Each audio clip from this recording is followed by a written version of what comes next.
देवरानी मेरी भोली है। ये कहानी है एक संयुक्त परिवार की, जहाँ देवरानी जिठानी अपने पतियों और सास ससुर के साथ एक ही घर में रहा करती थी। भैया आजकल गर्मी बहुत पड़ने लगी है, इसलिए मैंने सोचा है कि एसी ले लिया जाए। बॉबी, तुम तो जानती हो मेरे पास इतने पैसे नहीं है कि मैं 50,000 का एसी खरीद सकूं। तुम्हारी इच्छा है तो अपने कमरे में लगवा लो। आपने ऐसा सोचा भी कैसे भैया? अगर एसी लगेगा तो तीनों कमरों में एक साथ लगेगा। पैसों की चिंता आप मत करिए, वो सब मैं देख लूंगा। बॉबी, हाथी खरीदना आसान होता है लेकिन पालना मुश्किल। अरे हर महीने जो लंबा चौड़ा बिल आएगा उसे कौन भरेगा? भैया मैंने कहा ना, आप चिंता मत करो, सब मैं देख लूंगा। बिल के डर से क्या जीवन भर गर्मी में सड़ते रहेंगे।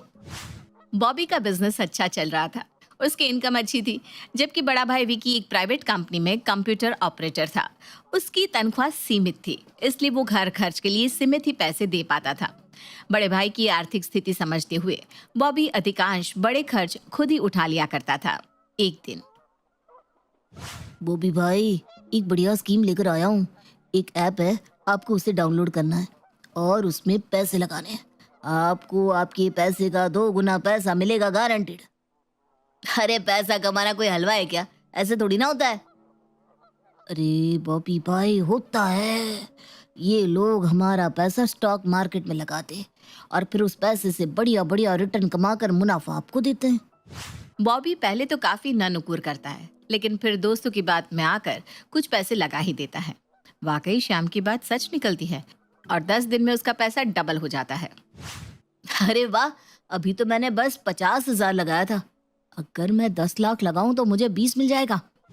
जल्दी पैसा कमाने के लालच में आकर बॉबी गलती कर बैठता है और क्लाइंट की पेमेंट के लिए रखा हुआ पैसा उठाकर मार्केट में लगा देता है।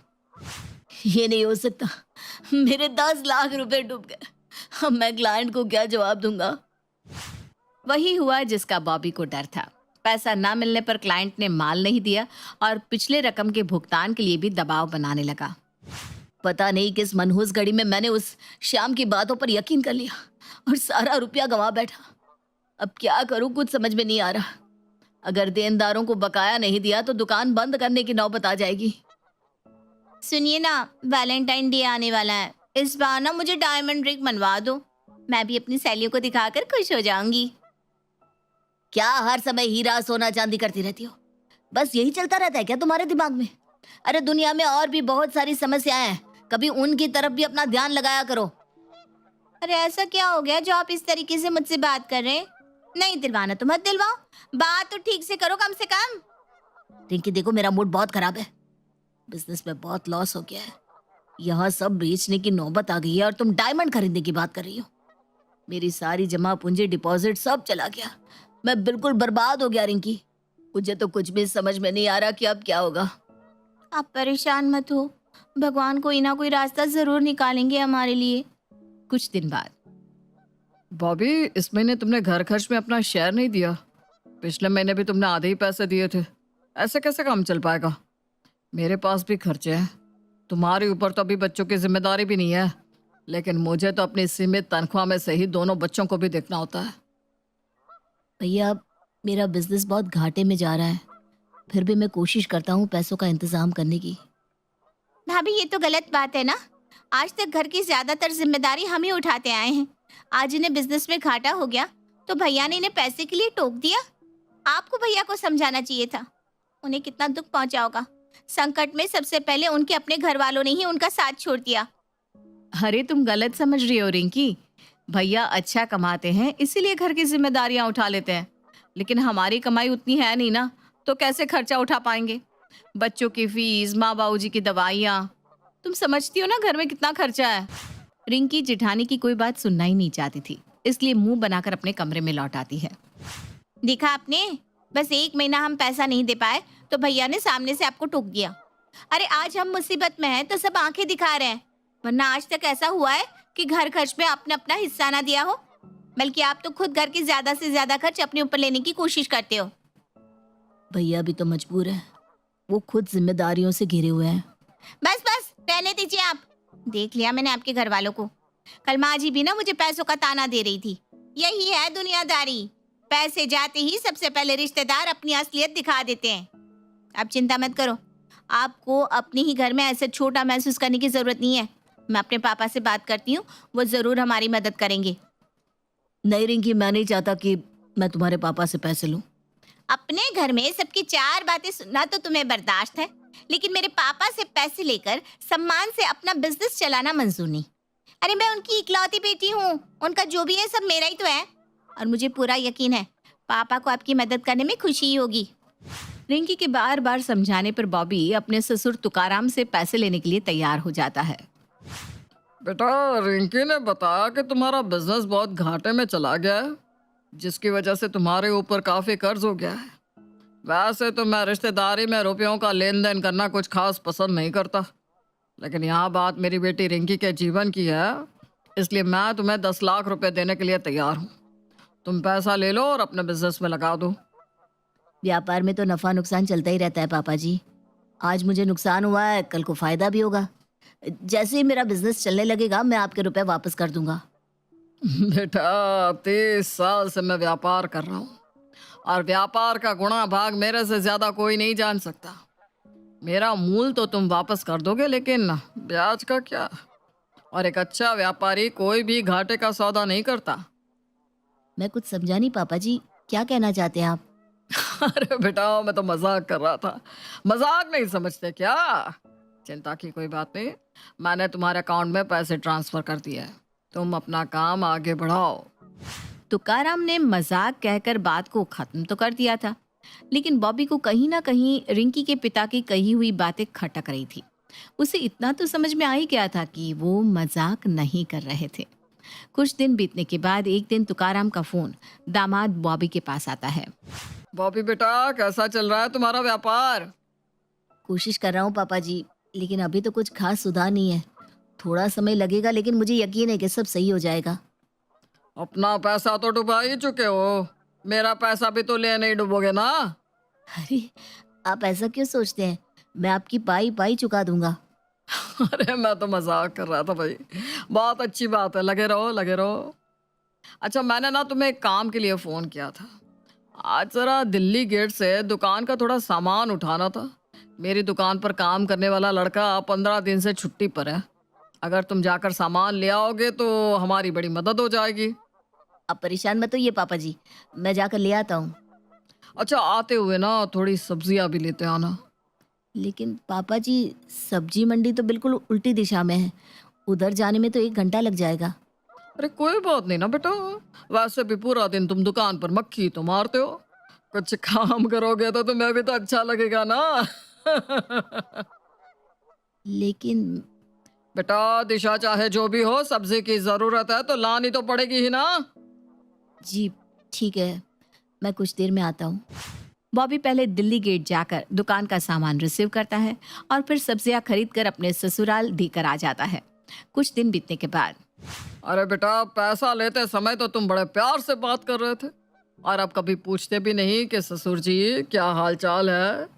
कहीं उसे किसी चीज की जरूरत हो तो पहुंचाना ना पड़ जाए, यही डर है ना? अरे नहीं नहीं, ऐसी कोई बात नहीं पापा जी। आप बताइए ना, अगर कोई काम है तो।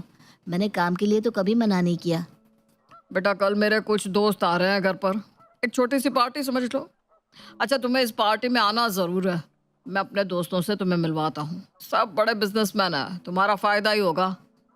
कल तो मुझे दुकान पर थोड़ा काम है, आप कर लीजिए पार्टी, मैं फिर कभी मिल लूँगा। देखो बेटा, तुम्हारा बिजनेस तो ठप हो गया है, और मेरा अनुभव यही कहता है कि अब तुम चाहे जितने जतन कर लो, वो फिर से चलने वाला नहीं है। आखिर कब तक उस मरे हुए शेर में जान फूंकते रहोगे? हम तो यही कहेंगे कि तुम आओ, आकर हमारा काम संभालो, अपनी काबिलियत हमारे बिजनेस में दिखाओ। मेरा जमा जमाया काम है, इससे अच्छा मौका तुम्हें और कहीं नहीं मिलेगा। पापा जी, ऐसा बिल्कुल भी नहीं है कि मेरा बिजनेस कभी नहीं चलेगा। बस कुछ दिनों की बात है, मैं अपनी तरफ से पूरी कोशिश कर रहा हूँ। जल्दी ही मैं आपका सारा पैसा लौटा दूंगा। मैं तो तुम्हारे भले के लिए कह रहा हूँ, कल सुबह 10 बजे तक घर पर पहुंच जाना। अगले दिन सुबह बॉबी अपने ससुराल पहुंचता है तो देखता है कि ससुर तुकाराम आराम से घर पर बैठा हुआ है। अरे पापा जी, मेहमान नहीं आए क्या? मेहमानों को आने में अभी समय है। तुम्हें सुबह 10 बजे मैंने इसीलिए बुलाया था ताकि तुम यहाँ आकर तैयारी में थोड़ी मदद कर सको। चलो, अब तुम जाओ, जाकर बाजार से थोड़ा राशन और बाकी का सामान भी ले आओ। फिर घर पर आकर मेहमानों के स्वागत की तैयारी करवा देना। थोड़ी ही देर में मेहमान आने लगते हैं। अरे तुकाराम जी, ये आपका दामाद है क्या? जी जी भाई साहब, बिल्कुल सही पहचाना, ये हमारे दामाद ही हैं। करते क्या है आपके दामाद? जी, मेरा कपड़ों का एक छोटा सा बिजनेस है। बिजनेस है नहीं, बिजनेस था। बिजनेस तो तुमने पूरा चौपट कर दिया है, अब उसमें है जैसा बचा ही क्या है। तुकाराम की बात सुनकर उसके सभी मित्र हंसने लगते हैं। अरे भाई साहब, पूरे 10 लाख की चपत लगवाई है साहबजादे ने। अब बेटी का चेहरा देखकर सारा घाटा हमें ही सहना पड़ा, क्या कर सकते हैं। एक बात बताइए, बिजनेस कर पाना हर किसी के बस का होता है क्या? व्यापार को चलाने के लिए लोमड़ी जैसी बुद्धि और बगुले जैसा ध्यान चाहिए होता है, और ये खूबियां सभी में होते नहीं। पापा जी, आपको मेरे व्यापार का घाटा सहने की कोई जरूरत नहीं है। मैंने बस आपसे उधार पैसे लिए हैं और ये वादा भी किया है कि समय आने पर मैं आपका पूरा रुपया चुका दूंगा। देख रहे हैं आप तेवर इनके। वो कहते हैं ना, रस्सी जल गई लेकिन बल नहीं गया। सिर्फ कह देने से रकम चुकता नहीं हो जाती। 10 लाख कितनी बड़ी रकम होती है, समझते भी हो तुम? 10 लाख रुपए कमाने में आधी उम्र बीत जाएगी तुम्हारी। हम तो कह रहे हैं कि यहीं आकर हमारे पास रहो और हमारा व्यापार संभालो, नफा नुकसान सब हम देख लेंगे। लेकिन ये हमारी बात सुनने को तैयार नहीं। तुकाराम की बातें अब बॉबी के बर्दाश्त से बाहर हो रही थी, इसलिए वो उठकर वहां से सीधा अपने घर आ जाता है। रिंकी के पापा से पैसे लेकर मैंने अपने जीवन की सबसे बड़ी गलती कर दी है। वो मुझे नीचा दिखाने का कोई मौका नहीं छोड़ते।